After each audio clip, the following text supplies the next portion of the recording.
Selamat datang di channel Novel Official. Sebelum kalian mendengarkan novel Pesona Pujaan Hati, jangan lupa like, share, and subscribe. Kalau tidak ku sentil jantung kalian. Hehehehe. Tanpa lama-lama lagi langsung saja kita masuk di alur cerita novelnya. Bab 4101. Semangat Nathaniel langsung terangkat saat mendengar kata-kata Homer. Jika keluarga Fox bergabung dengan kamar dagang Cina New York, itu pasti akan menjadi pencapaian besar bagi seluruh kamar dagang. Selain itu, begitu keluarga Fox secara resmi bergabung, itu akan menjadi kandungan emas kamar dagang Tiongkok New York yang akan jauh melampaui kamar dagang lainnya. Nathaniel membayangkan sekarang, dia tidak tahu bagaimana bersaing dengan dua presiden kamar dagang lainnya yang sama-sama cocok untuk menjadi ketua pertama kamar dagang nasional China setelah merger. Jika dia dapat menarik keluarga Fox, dia akan menjadi presiden pertama kamar dagang China di Amerika. Memikirkan hal ini, dia tiba-tiba menjadi bersemangat. Lalu dia bertanya pada Homer, "Tuan Fox, Anda serius?" "Tentu saja," Homer berkata dengan angkuh. "Saya, Homer, selalu menepati janji saya dan melakukan apa yang saya katakan. Selama Anda dapat membantu saya mengatur makan malam amal ini dengan baik, saya pasti akan memenuhi janji saya." Pada saat ini, hati Nathaniel dipenuhi dengan ekstasi. Dia dengan cepat berkata, "Baik, Tuan Fox. Jika Anda memerlukan bantuan dari saya, katakan saja. Selama masih dalam kekuatanku, aku akan melakukan yang terbaik." Melihat dia terpikat, Homer tersenyum puas dan berkata, "Saya memiliki dua permohonan. Yang pertama, kamar dagang Anda harus secara resmi mengumumkan kerjasama Anda dengan saya sesegera mungkin. Dan yang kedua, kamar dagang harus mendukung makan malam ini sebanyak mungkin."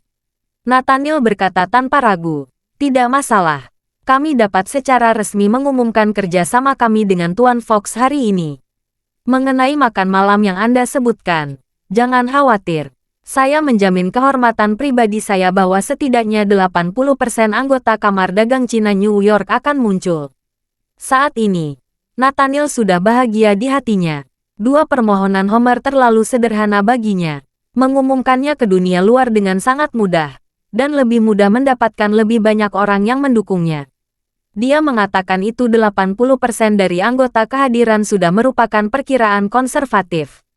Ini adalah makan malam amal yang diselenggarakan oleh muda tuan dari keluarga Fox. Siapa di kamar dagang yang punya kesempatan untuk berkumpul dengan keluarga Fox? Sekarang, tuan muda dari keluarga Fox mengundang mereka untuk makan malam amal. Mereka mungkin akan berebut untuk bergabung. Mendengar ini, Homer sangat puas. Dia berkata sambil tersenyum, "Presiden Lukeke benar-benar hebat. Jangan khawatir. Jika acara amal ini diselenggarakan dengan indah untuk saya Homer tidak dapat melakukannya tanpa kentunganmu." Nathaniel dengan cepat membungkuk dan berkata, "Terima kasih Tuan Fox telah merawat saya." Homer mengangguk, lalu tiba-tiba berpura-pura memikirkan sesuatu. Dia berkata dengan cepat, "Oh, ya, Presiden Lukeke baru saja mengatakan bahwa kamar dagang Anda memiliki banyak pekerjaan yang sama dengan Nona Queen di masa mendatang." "Ya," Nathaniel menjawab, "selain kami AS, kami juga berusaha untuk terus bekerja dengan Nona Golding di Kanada." Sejujurnya, tur Nona Golding adalah konser perpisahan. Setelah tur selesai, dia akan pensiun dari industri hiburan secara permanen. Konser ini sangat berarti, dan potensi pendapatannya sangat besar. Homer tidak dapat menahan desahan.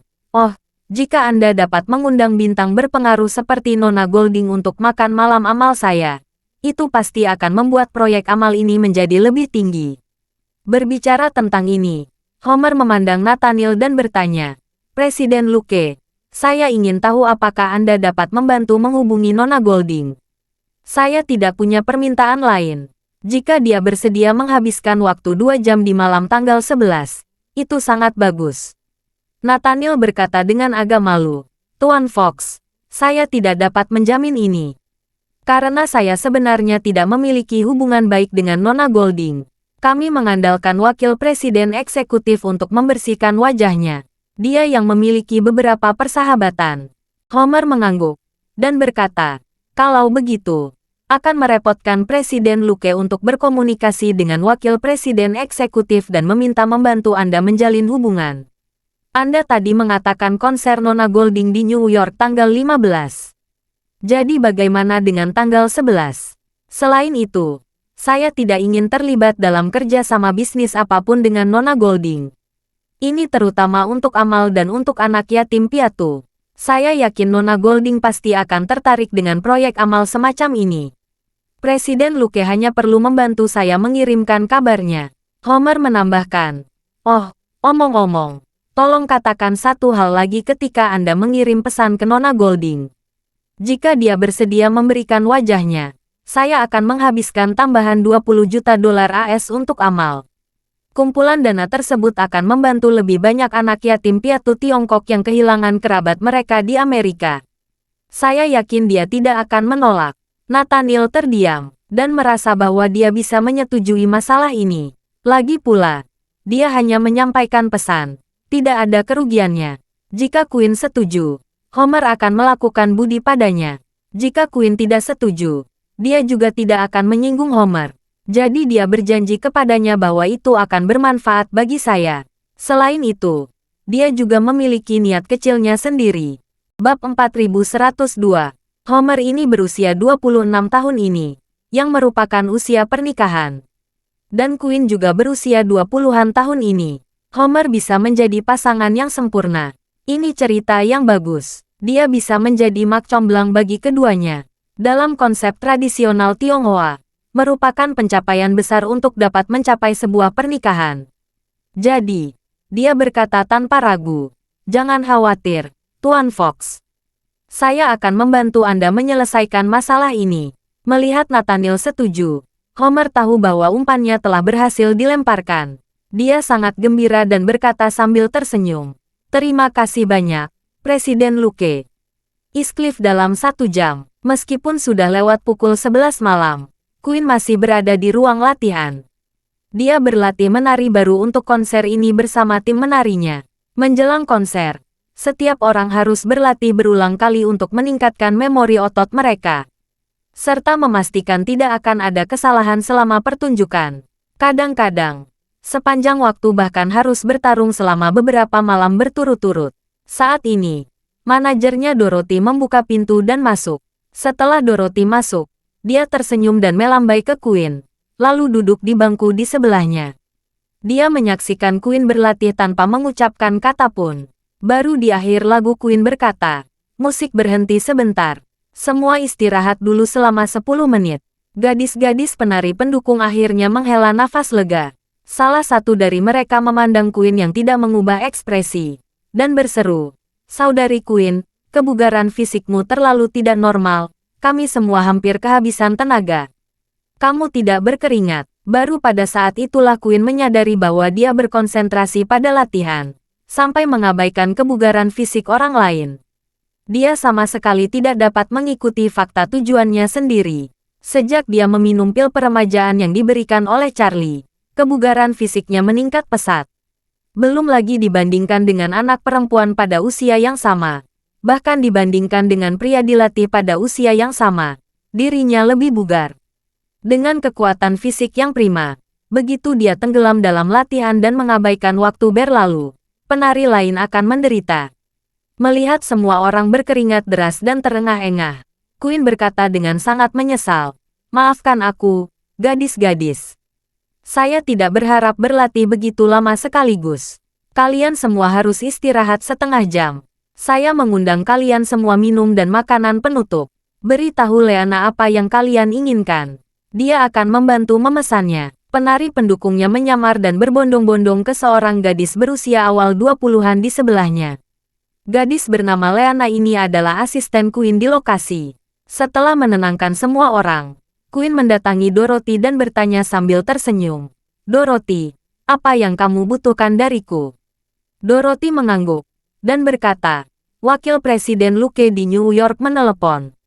Dia mengatakan bahwa putra dari keluarga Fox di Amerika Serikat berencana bekerja sama dengan Kamar Dagang China New York untuk mengadakan makan malam Amal. Mereka akan meluncurkan proyek dana Amal. Dia mendengar bahwa Kamar Dagang memiliki hubungan dengan kamu. Dia ingin mengundang kamu ke acara makan malam amal. Waktunya tanggal 11 malam. Saya sudah memeriksa rencana perjalanan. Tidak ada acara untuk malam tanggal 11. Queen berpikir sejenak dan berkata, meskipun tidak ada acara untuk malam tanggal 11, bukan berarti saya ada waktu. Bagaimana jika saya ingin menemui Kak Charlie? Atau Kak Charlie datang menemui saya? Saat dia mengatakan itu, dia berkata kepada Dorothy, Dorothy, sebaiknya kamu tolak saja. Katakan saja saya kekurangan waktu, jadi saya tidak akan pergi makan malam. Namun karena ini adalah makan malam amal, saya pasti akan menyumbangkan sejumlah uang untuk menunjukkan rasa hormat saya. Saya akan menyumbangkan $1.000.000. Dorothy tidak mau bertanya. Queen, kamu tidak ingin tahu apa dana amal ini? Bab 4103.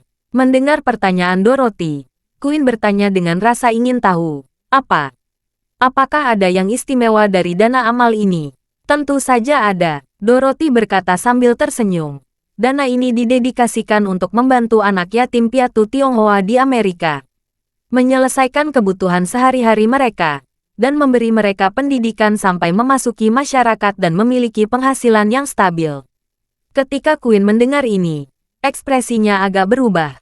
Dia mengangguk beberapa kali, dan bergumam dengan sungguh-sungguh. Ternyata itu didedikasikan untuk membantu anak yatim. Itu sangat berarti.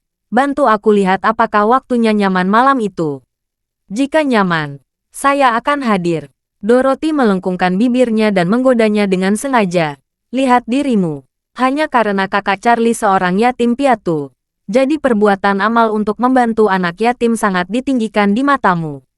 Benarkah dana amal untuk membantu anak yatim dan janda ada di matamu? Queen tersipu. Dan buru-buru berkata, bukan itu maksudku. Jangan bicara omong kosong. Dorothy mendengus dan berkata, aku tidak berbicara omong kosong. Itu yang kamu pikirkan. Queen berkata dengan panik. Oh, saya benar-benar tidak bermaksud. Saya. Dorothy bertanya sambil tersenyum. Mengapa gagap? Apa yang kamu ingin katakan? Queen ragu-ragu untuk waktu yang lama. Dan kemudian dia membalikkan hatinya. Menatap Dorothy. Dan berkata, kamu benar. Aku hanya memandang tinggi tindakan amal membantu anak yatim. Ini adalah cinta untuk rumah. Ada apa? Tidak bisakah? Kakak Charlie dulu berada di panti asuhan selama bertahun-tahun dan sangat menderita. Saya merasa tertekan ketika memikirkannya. Kalau saya bisa memiliki kesempatan untuk kembali ke masa lalu untuk menebus masa kecilnya, aku juga bisa menebus masa kecil anak yatim piatu lainnya. Ini juga untuk diriku sendiri. Kamu wanita jahat, memaksaku mengakuinya. Tidak bisakah aku mengakuinya? Dorothy terhibur dengan keseriusannya. Dan dia terkikik dan berkata dengan cepat, tidak apa-apa kamu mengakuinya. Meskipun saya tidak dapat berempati dengan suasana hatimu, saya dapat memahaminya sampai batas tertentu. Itulah mengapa saya memberitahu kamu tujuan dana amal ini untuk membuat keputusan. Dengan mengatakan itu, Dorothy berkata lagi, tapi Queen, kamu tidak bisa sebodoh itu sepanjang waktu. Kamu hanya tahu bagaimana memberi secara diam-diam. Kamu setuju untuk berpartisipasi dalam makan malam amal ini untuk membantu anak yatim piatu. Kamu juga harus memberitahu Charlie. Kamu melakukan semua ini karena kamu menyukainya. Karena kamu mencintai Charlie. Queen membelai rambutnya yang panjang dengan malu-malu. Dan berkata dengan suara rendah. Itu tidak perlu. Aku tidak meminta pujian dari Kak Charlie. Queen membelai rambutnya yang panjang dengan malu-malu, dan berkata dengan suara rendah, itu tidak perlu, aku tidak meminta pujian dari Kak Charlie. Dorothy menamparkan pahanya dengan marah, dan bertanya padanya, Queen, apakah kamu masih ingin menikah dengannya? Queen terkejut olehnya, dan tanpa sadar berkata, saya ingin, tentu saja saya ingin. Dorothy memutar pahanya, menggertakkan giginya dengan marah dan berkata, jika kamu benar-benar ingin menikah dengannya, mulai hari ini, berhentilah menjadi orang bodoh yang hanya bekerja di belakang layar. Mulai hari ini, kamu harus memberitahu dia apa yang kamu lakukan. Atau kamu melakukan pekerjaan yang tidak berguna. Saat dia berbicara, Dorothy menatapnya dan bertanya padanya, Apakah kamu tahu apa pekerjaan yang tidak berguna itu? Queen terkejut dengan momentumnya. Dan terbata-bata. Aku tahu, aku tahu. Dorothy menanyainya seperti seorang guru bertanya kepada siswa yang malang. Ayo, katakan padaku, bagaimana kamu memahami pekerjaan yang tidak berguna? Queen bergumam. Bagaimana lagi saya bisa mengerti? Bukankah itu pekerjaan yang tidak valid dalam fisik? Dengan kata lain, pekerjaan itu tidak bisa mendapatkan transformasi yang diinginkan. Dorothy melambaikan tangannya.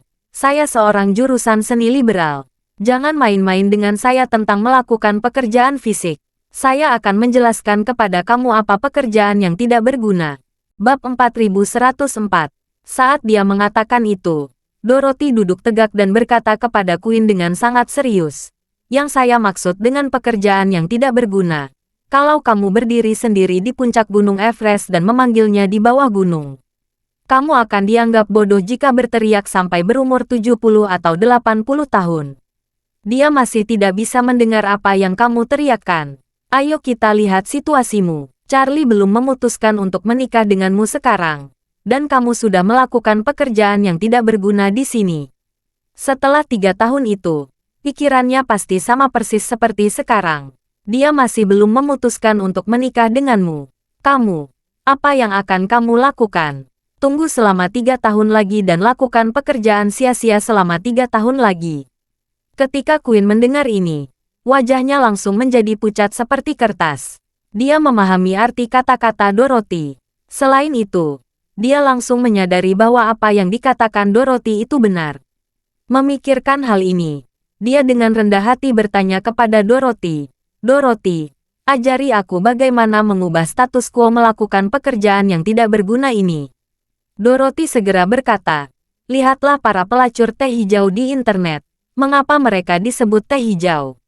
Itu karena mereka tidak hanya melakukan pekerjaan yang tidak berguna, tetapi juga mengubah banyak pekerjaan yang tidak mereka lakukan sendiri ke dalam hasil yang mereka inginkan. Dia hanya memiliki sesuatu di tangannya yang tidak lagi dia sukai dan akan membuangnya. Tetapi begitu dia mengetahui kamu menyukainya, dia akan memberitahu kamu betapa dia menyukainya, betapa pentingnya itu baginya.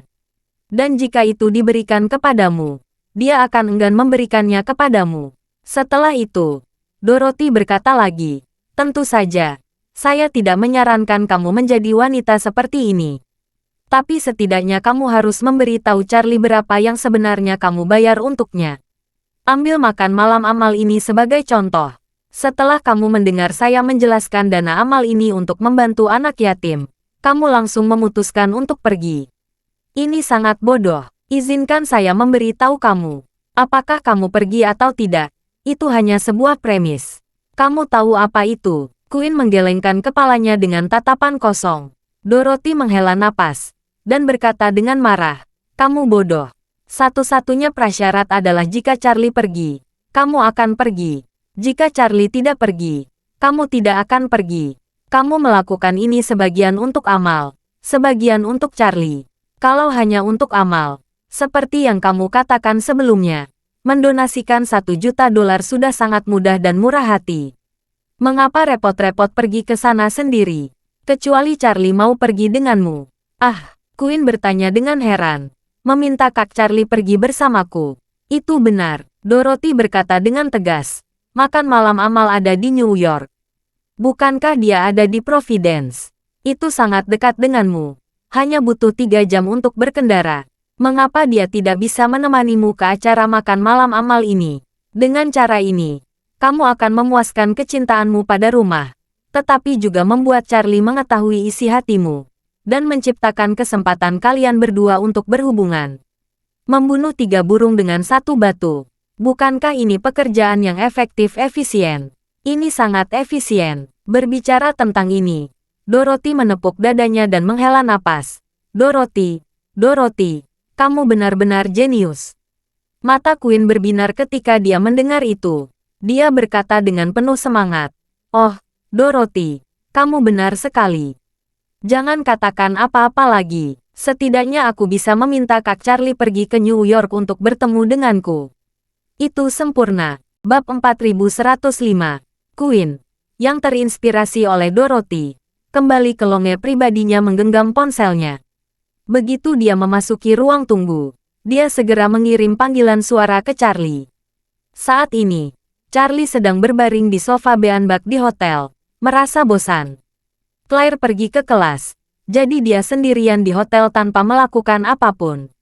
Merasa bosan dan bingung, orang-orang porter telah tiba di New York satu demi satu. Namun mereka masih belum menemukan petunjuk apapun yang berhubungan dengan Finlay George. Setelah anak ini tiba di New York, seolah-olah dia telah menggunakan teknik melarikan diri ke dalam tanah dan menghilang tanpa jejak.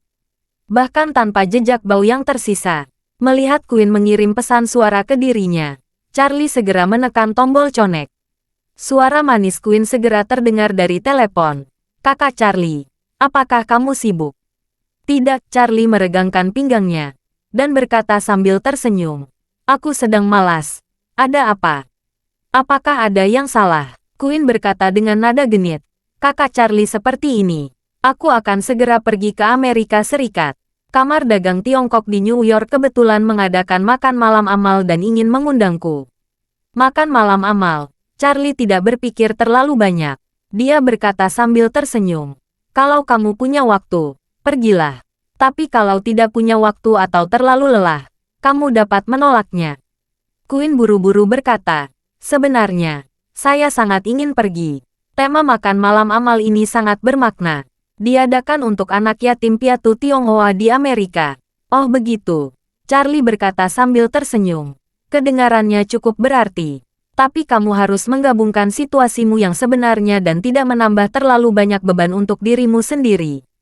Suara Quinn turun sedikit, dan dia berkata dengan malu-malu, "Kakak Charlie, aku meneleponmu untuk bertanya. Apakah kamu punya waktu menemaniku menghadiri acara tanggal 11? Kamu toh tidak jauh dari New York." Ketika Charlie mendengar permintaan Quinn, pikiran pertamanya adalah menolak. Lagi pula, Quinn adalah bintang besar, dan makan malam amal adalah acara publik. Jika dia hadir bersamanya, itu pasti akan menimbulkan spekulasi media, yang dapat meningkatkan masalah yang tidak perlu. Quinn sepertinya sudah menebak apa yang dikhawatirkan Charlie. Dia buru-buru berkata, "Kak Charlie, kalau kamu khawatir paparan media, untuk tidak mengundang media apapun ke acara." Charlie masih ragu-ragu. Quinn berkata dengan genit, "Kakak Charlie, kamu bisa ikut denganku. Kalau khawatir akan memakan waktu terlalu lama, aku bisa mengatur helikopter terbang menjemputmu dan mengantar ke New York. 1 jam sudah cukup, perjalanan pulang pergi hanya 2 jam, ditambah menghadiri makan malam amal. Kamu hanya perlu menyisihkan total 4 jam untuk saya. Itu tidak akan menunda kamu. Oke." Saat ini, hati Charlie sudah agak longgar. Pada saat ini, dia tiba-tiba memikirkan Finlay, yang menghilang di New York dan keberadaannya tidak diketahui.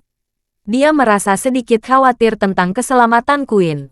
Setelah memikirkannya, dia membuka mulutnya dan berkata, "Oke, kalau begitu aku akan pergi denganmu." Ketika Quinn mendengar ini, dia langsung bersorak gembira. "Bagus sekali. Terima kasih kakak Charlie. Aku mencintaimu." Charlie berkata tanpa daya. "Ini hanya masalah kecil. Kamu masih berterima kasih padaku." Charlie berkata lagi, "Ngomong-ngomong, Nana, tolong bantu saya mencari tahu apakah ada orang yang sangat dekat dengan keluarga Aker di kamar dagang Cina ini. Untuk menghindari lebih sedikit masalah." Quinn buru-buru berkata, "Kalau begitu aku akan bertanya sekarang." Segera, Quinn mendapat jawaban yang jelas dari teman lama ayahnya.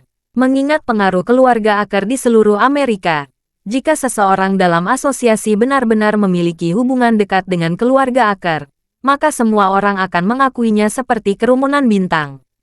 Bab 4106. Lagi pula, kekuatan kedua belah pihak terlalu jauh. Menemukan kenalan di kamar dagang Cina New York lebih sulit daripada menemukan Messi di tim sepak bola nasional. Setelah mendapatkan berita ini, Charlie tidak merasa khawatir. Namun, tidak dapat menemukan Finlay masih membuatnya merasa tidak nyaman. Jadi, dia secara khusus menelepon porter dan memintanya mengirim seseorang untuk melindungi Quinn secara diam-diam setelah Quinn tiba di New York. Sisi lain, Setelah Quinn mengkonfirmasi Charlie bersedia menemaninya ke makan malam amal, dia segera memberitahu informasi tersebut kepada pihak lain. Setelah menerima berita tersebut, Nathaniel, ketua kamar dagang Tiongkok, sangat bersemangat. Dia segera memberitahu Homer kabar baik tersebut. Homer sangat bersemangat. Dia tidak menyangka umpan yang dirancang oleh Finlay begitu efektif. Dia dengan mudah memikat penyanyi wanita China nomor 1 Quinn ke dalamnya. Dia menyuruh seseorang memanggil Finlay ke ruang belajar. Saat bertemu, hal pertama yang dia katakan dengan bersemangat, "Finlay, kamu sangat luar biasa." Ikan benar-benar mengambil umpan dengan mudah. Finlay sedikit terkejut, dan kemudian bertanya dengan mendesak, "Tuan Fox, apakah Quinn setuju berpartisipasi dalam acara makan malam amal?" "Ya," Homer berkata dengan bersemangat. "Setelah saya memberitahu Nathaniel dari kamar dagang Tiongkok tentang serangkaian argumen yang kamu rancang, Nathaniel langsung meminta seseorang bertanya padanya. Dan dia langsung setuju." Finlay tersenyum dan berkata, "Oh, ini sangat bagus. Dengan demikian, kita akan memiliki waktu lebih dari seminggu untuk merencanakan bagaimana menghadapi Quinn." Homer memandang Finlay dan berkata dengan kagum, "Finlay, kamu sangat gila. Saya pikir ini akan sangat sulit, dan bahkan baku tembak jalanan mungkin akan dilakukan pada akhirnya. Tidak saya sangka akan semudah ini diselesaikan. Kamu memang dilahirkan untuk melakukan hal-hal buruk." Finlay tersenyum dan berkata dengan rendah hati, "Tuan Fox, terima kasih atas inspirasi yang Anda berikan kepada saya. Jika bukan karena Anda, saya tidak akan berani memikirkan Quinn." Homer berkata sambil tersenyum, "Banyak hal yang seperti ini. Terkadang belum tentu dirimu sendiri, tetapi klien yang lebih menuntut yang membuat kamu menjadi lebih baik." Finlay mengangguk dan membungkuk ke samping. "Ya, Tuan Muda Fox. Anda adalah klien yang paling menuntut dan memberi saya tugas yang paling mustahil. Tapi saya pasti akan melakukan yang terbaik untuk membantu Anda mendapatkan Quinn dengan lancar." "Oke," Homer mengangguk, dan berkata sambil tersenyum, "2 hari ini, kamu harus mempelajari tata letak keseluruhan Palace Hotel dan melihat bagaimana mendapatkan tingkat keberhasilan tertinggi." "Tidak masalah," Finlay berkata. "Tuan Muda Fox, tolong tunjukkan gambar desain Palace Hotel nanti. Saya akan mempelajarinya dengan cermat." Homer berkata tanpa ragu, "Saya akan memanggil seseorang untuk segera menyiapkannya." "Apakah ada hal lain yang kamu butuhkan?" Finlay berpikir sejenak, dan berkata, "Membuat Quinn menghilang secara misterius di Palace Hotel. Hal semacam ini adalah keahlian ninja Jepang. Jika ninja Jepang bergerak, mereka dapat sepenuhnya membelokkan arah spekulasi dunia luar. Jadi Tuan Muda Fox, Anda harus memanggil ninja ke New York secepat mungkin. Saya akan berkomunikasi dengan mereka tentang detail tindakan mereka saat itu." Bab 4107. Selama beberapa hari, Istana Wanlong mengirim ribuan tentara ke New York. Namun masih belum berhasil menemukan keberadaan Finlay. Ini membuat Porter merasa malu. Dia harus menelepon Charlie hampir setiap hari untuk mengaku bersalah. Charlie tidak menyalahkannya. Dia tahu bahwa petunjuk harus memiliki rantai yang lengkap. Begitu mata rantai tertentu hilang, tidak mungkin untuk segera memulihkannya. Apalagi di Amerika Serikat, ada banyak orang dan hal-hal yang tidak dapat ditemukan. Keberadaan Finlay telah hilang sejak di Bandara JFK New York. Istana Wanlong tidak dapat mengisi petunjuk untuk bagian ini. Tidak mungkin dengan mudah menemukan keberadaan Finlay. Porter memikirkan cara. Dia berencana untuk menyelidiki semua kendaraan dan helikopter yang masuk dan keluar bandara dalam beberapa jam setelah Finlay tiba di New York. Dia menggunakan kendaraan ini untuk mencari tahu siapa yang ada di belakang mereka. Lalu bertepatannya dengan Finlay satu demi satu. Lihat mana yang memiliki persimpangan dengan Finlay. Tapi setelah metode ini diusulkan, Charlie menolaknya. Ini terutama karena Charlie semakin merasa bahwa Finlay ini memiliki pendukung yang lebih kuat di New York. Kalau tidak mungkin menghilang sepenuhnya. Dalam hal ini, jika Porter mulai menyelidiki alat transportasi, betapapun rahasianya penyelidikan itu, pasti akan menyentuh mekanisme peringatan dini lawan. Oleh karena itu, Charlie tidak begitu khawatir dengan keberadaan Finlay. Karena dia tahu bahwa Finlay tidak mungkin bersembunyi selama sisa hidupnya. Tidak perlu menggali 3 kaki untuk dipasang. karena dia akan keluar cepat atau lambat. Sekarang Istana Wanlong telah mengerahkan pasukan berat di New York. Begitu Finlay memimpin, dia dan semua keluarga atas dan bawahnya akan musnah. Meskipun Finlay tidak muncul, rencana yang dibuat khusus untuk Queen masih berjalan dengan tertib. Dalam beberapa hari terakhir, dia akan pergi ke New York Palace Hotel bersama Homer. Namun, karena dia bersama Homer sepanjang waktu, dia sama sekali tidak terekspos ke publik. Palace Hotel sangat besar, dan ruang komunitas bahkan memiliki bangunan 2 lantai terpisah seluas lebih dari 10.000 meter persegi. Lantai pertama ruang persamaan dan ruang-ruang kecil. Lantai 2 adalah dapur belakang, ruang peralatan dan ruang staf. Melalui survei lapangan di Palace Hotel, Finlay telah memiliki rencana tindakan yang sangat rinci. Setelah Homer membawanya ke sini selama beberapa hari, dia merasa sedikit cemas. Dia tidak dapat menahan diri untuk bertanya kepadanya, "Finlay, kamu sudah punya rencana?"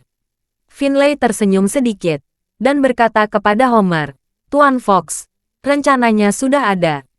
Homer buru-buru mendesak, "Cepat, beritahu aku." Finlay berkata dengan nyaman, "Saya sebelumnya telah merekrut seorang informan dengan harga tinggi dari perusahaan keamanan lokal yang bekerja sama dengan agen Queen.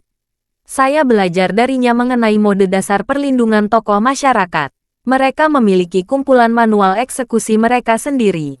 Dalam manualnya, ada semua standar pelaksanaannya, dan ada strategi untuk menghadapi keadaan darurat." Kemudian, Finlay menjelaskan, perusahaan keamanan di Amerika Serikat ini memiliki rutinitas yang serupa. Mereka akan fokus untuk melindungi orang yang menjadi target di luar ruangan, terutama saat orang yang dituju sedang berjalan atau bepergian dengan mobil. Selama proses ini, mereka tidak akan pernah meninggalkan senjata mereka untuk mencegah seseorang merencanakan kejahatan di sepanjang jalan. Jika di luar ruangan, perlu mengatur pengamat dan menembak ketinggian dengan tampilan terbaik untuk menyatukan sekitar lingkungan secara real-time. Begitu target berada di dalam ruangan, kewaspadaan mereka akan banyak berkurang. Bab 4108. Setelah jeda, Finlay melanjutkan penjelasannya. Jadi target ingin pergi ke lingkungan dalam ruangan. Prosedur dasar mereka adalah pertama-tama melakukan pemeriksaan keamanan lingkungan di dalam ruangan, untuk melihat apakah ada peralatan penyadap atau kamera tersembunyi di dalam ruangan, dan untuk melihat apakah ada potensi bahaya keselamatan. Jika interiornya aman, mereka hanya akan memperhatikan pintu masuk dan keluar ruangan. Biasanya pintu dan jendela. Secara umum, proses operasi dalam ruangan mereka membutuhkan seseorang untuk menjaga pintu. Dan akan ada seseorang yang menjaga jendela kecuali kamar tidur.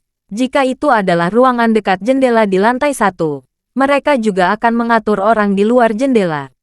Situasi ini sangat tidak nyaman. Jika seseorang menyerang dari luar, pengawal di luar pintu akan merespons lebih dulu. Dan orang-orang di dalam akan segera mengetahuinya. Jika kita menyerang dari jendela, jika kita berada di lantai pertama, kita harus melibatkan penjaga di luar terlebih dahulu. Dan jika kita berada di lantai atas, kita harus berjanji dengan penjaga di dalam jendela. Begitu kita menyerang orang di luar jendela, orang di dalam jendela akan punya cukup waktu untuk membalas. Jika kita langsung menyerang orang di dalam jendela, orang di luar pintu akan datang untuk memberikan dukungan secepat mungkin. Jadi, sebaiknya kita memesan salah satu ruang yang tidak dekat jendela untuk Queen sebagai ruang tunggu. Dengan cara ini, karena tidak ada jendela, petugas keamanan akan menjaga kewaspadaan mereka. Selama dia berada di ruang tunggu, petugas keamanan hanya akan berjaga di pintu kamar. Ini paling nyaman untuk kita serang. Homer bertanya dengan cepat, "Lalu bagaimana kita melakukannya? Kita tidak bisa meminta para ninja itu bersembunyi terlebih dahulu, kan?" "Itu pasti tidak mungkin," Finlay menjelaskan. "Kita akan meminta ninja yang menyamar sebagai pelayan, dan meminta mereka langsung menyerang pengawal di luar pintu pada waktu yang tepat. Mereka paling baik membunuh orang yang tidak terlihat. Selama mereka bisa membunuh orang yang tidak terlihat, pengawalan di luar pintu dan di dalam pintu bisa kita bantai." Homer tidak dapat menahan diri untuk bertanya, "Apakah kamu yakin ninja dapat membunuh pengawalnya? Selain itu, Apakah kamu tahu berapa banyak pengawal yang akan mereka miliki untuk menjaga pintu? Jika mereka tidak membiarkan mereka menembak, masalah ini mungkin akan selesai. Finlay tersenyum dan berkata, ini hotel milikmu. Anda memiliki keputusan akhir untuk semuanya. Jika lingkungan mereka melepaskan membawa senjata ke ruang pamer, kamu dapat menggunakan identitasmu sebagai tuan muda keluarga Fox untuk memaksa mereka melucuti senjata.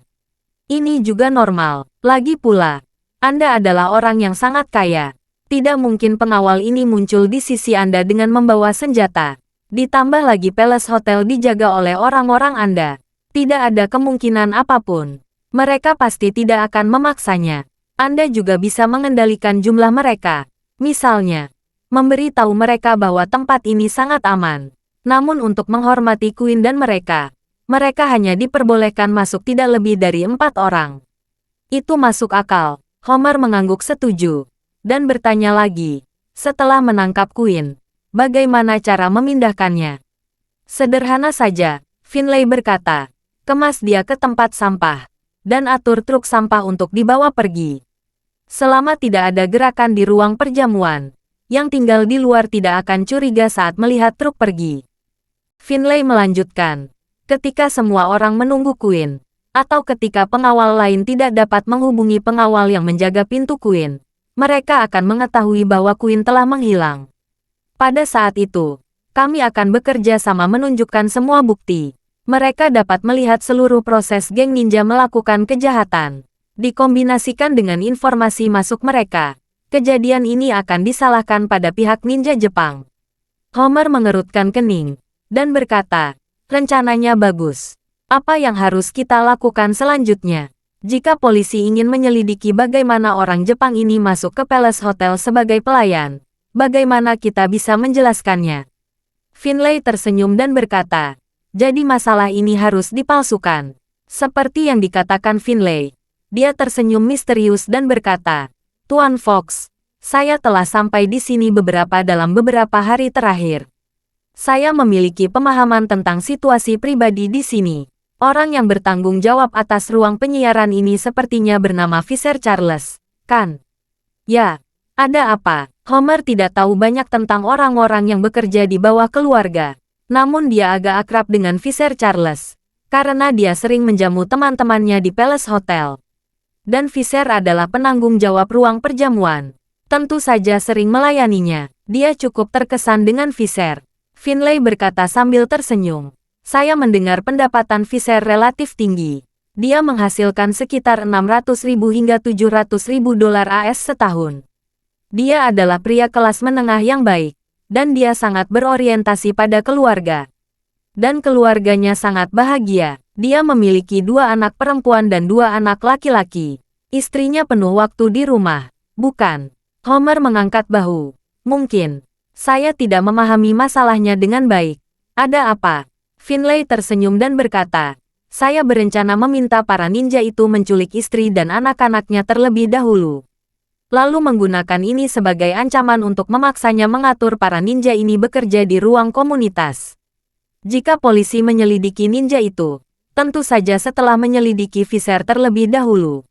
Saat mereka mengetahui bahwa geng tersebut menculik anggota keluarga Fisher dan memaksa Fisher menjadi hantu batin, dan dengan demikian berhasil menculik Queen, arah penyelesaian kasus akan bergeser.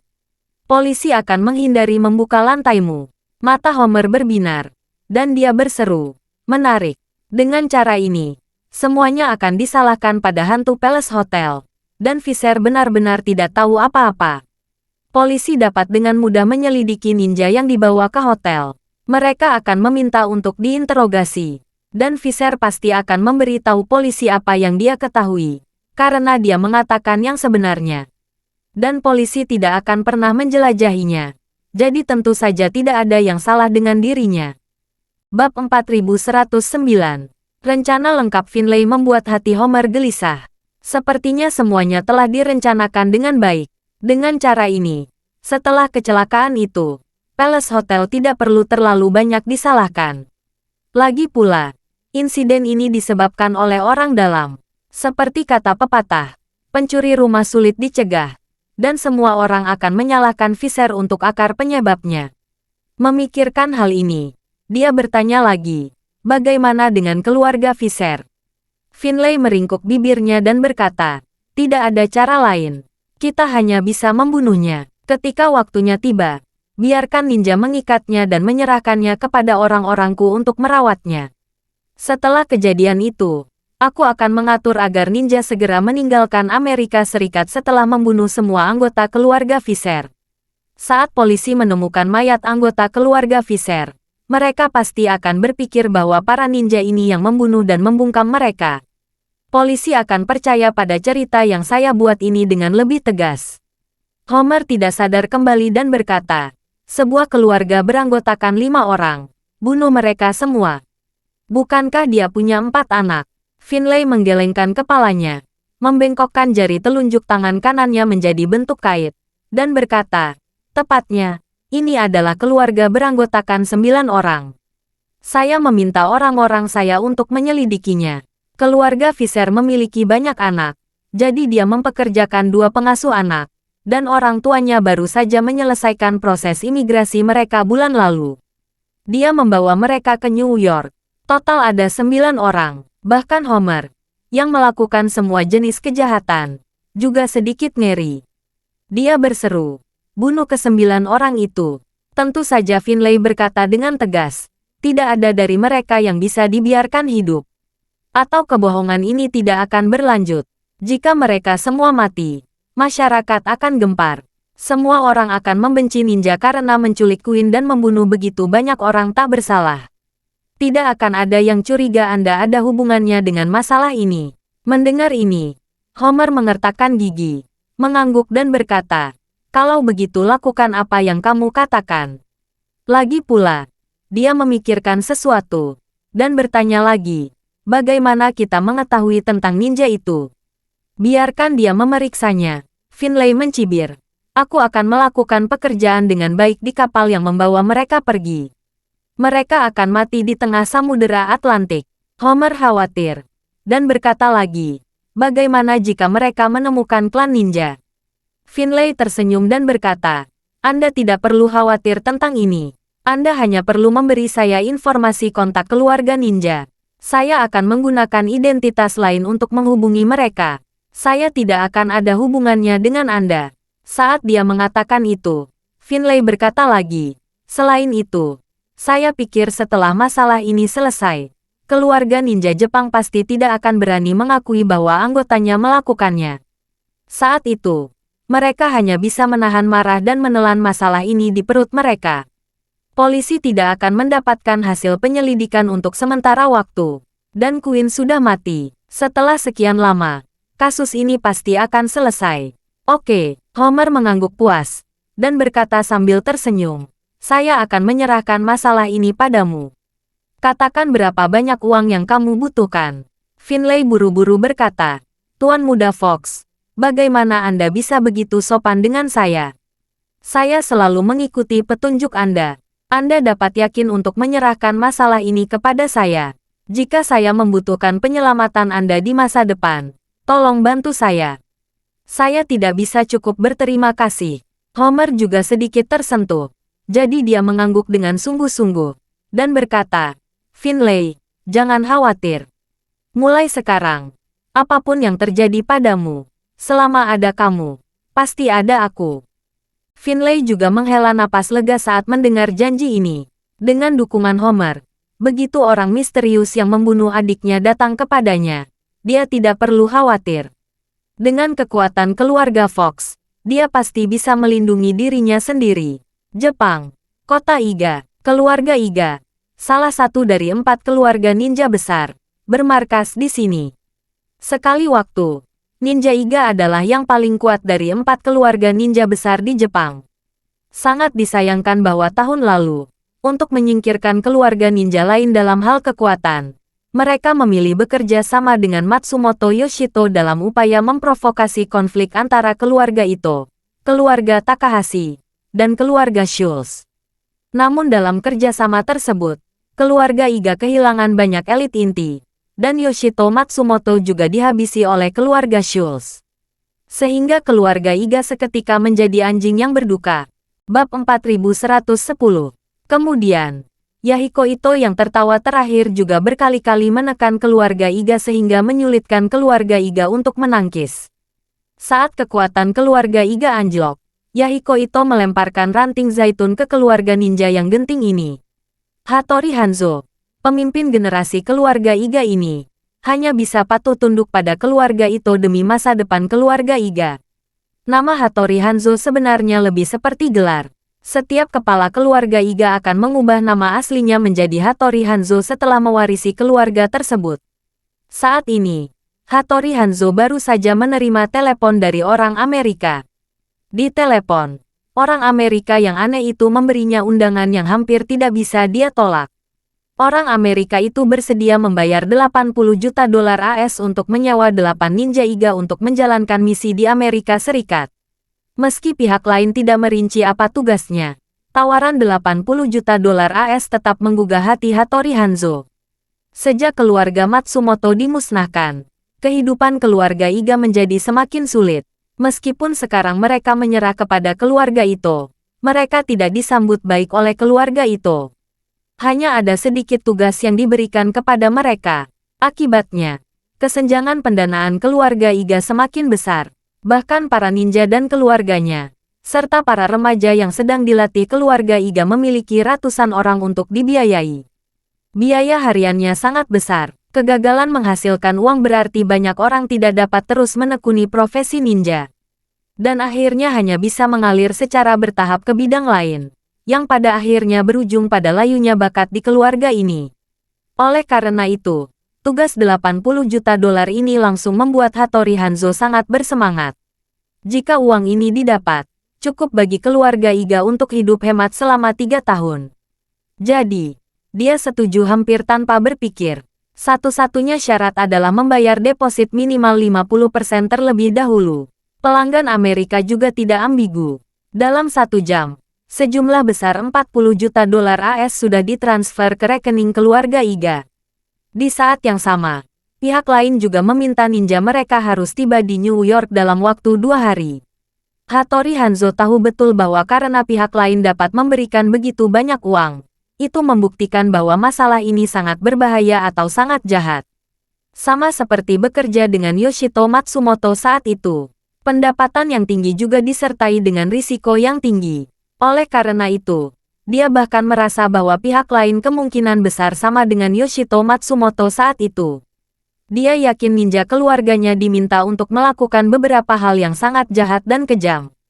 Namun, saat ini, dia tidak lagi memiliki hati untuk ragu terlalu banyak.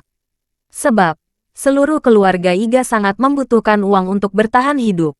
Jika tidak, keluarga ninja yang bangkit bersama Tokugawa Ieyasu sejak abad ke-16 ini kemungkinan besar akan mundur sepenuhnya dari panggung 4 keluarga ninja besar.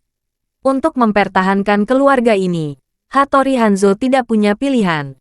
Terima kasih sudah mendengarkan cerita novel Pesona Pujaan Hati. Sampai jumpa di novel selanjutnya.